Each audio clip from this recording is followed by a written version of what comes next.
देखें यार, अगले सवाल में बोला गया है फॉर x बिलोंगिंग टू -1 से 1 the number of solution of the equation sin inverse x is equal to 2 tan inverse x is equal to कितना होगा। तो देखो नंबर ऑफ सॉल्यूशन अगर आपको निकालने हैं तो ग्राफ बना लेने का दिमाग में आता है अपने, है ना। तो हमने अगर ग्राफ बनाया तो देखो ग्राफ फटाफट से इसका बन जाएगा। -1 से 1 में ही अपन को एनालाइज करना है, तो ये -1 हो गया, एक 1 हो गया। एक तरफ जो पड़ा है वो साइन इनवर्स एक्स पड़ा है। अच्छा ये ध्यान रखना, बच्चा भड़बड़ी में भूल जाता है, यहाँ पे ओपन है यहाँ क्लोज है, तो -1 है ही नहीं पिक्चर में और 1 है पिक्चर में। तो -1 पे जब -1 से 1 में अगर आप ग्राफ बनाओगे तो साइन इनवर्स का ग्राफ आपको पता होता है ऐसे करके जाते हैं, है ना। तो ये अगेन ऐसे करके हमारा ग्राफ बन गया साइन इनवर्स एक्स का। यहाँ पे तो ये -1 है ही नहीं ना, तो इसको ओपन कर दोगे और यहाँ है तो इधर क्लोज कर दोगे। ये वैल्यू कितनी मिल जाएगी फिर π/2, और यहाँ पे -π/2 एज अ रेफरेंस के लिए दिखा रहा हूँ, मिली नहीं है।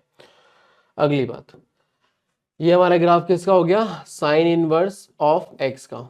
देखो बहुत ही सिंपल सवाल है, एकदम फंडामेंटल फंक्शन का इस्तेमाल करते हुए ग्राफ बनाते हुए अपन को आंसर निकालना है। टेन इनवर्स एक्स के ग्राफ की बात करें तो आप बहुत अच्छे से जानते हो टेन इनवर्स का ग्राफ इस तरीके से जाता है, और इसका अगेन -π/2 हॉरिजॉन्टल एसिम्पटोट और +π/2 एक हॉरिजॉन्टल एसिम्पटोट बनती है। बट अगर टू टेन इनवर्स की बात करें तो क्या होगा, ये ऐसे इसका एम्पलीट्यूड बढ़ जाएगा और फिर ये हमारा जो हॉरिजॉन्टल एसिम्पटोट है वो -π से +π हो जाएगी। बट हमें x कहाँ से कहाँ देखना है, -1 से 1 में देखना है। तो आपको ये बात पता होती है कि भाई जब x तुम्हारा -1 से 1 जा रहा है, ठीक है ना, तो tan इनवर्स x कहाँ से जाए, कहाँ तक जाएगा, -π/4 से +π/4। उसमें जब 2 से मल्टीप्लाई करोगे तो वो कहाँ से कहाँ तक जाएगा, वो जाएगा तुम्हारा -π/2 से +π/2।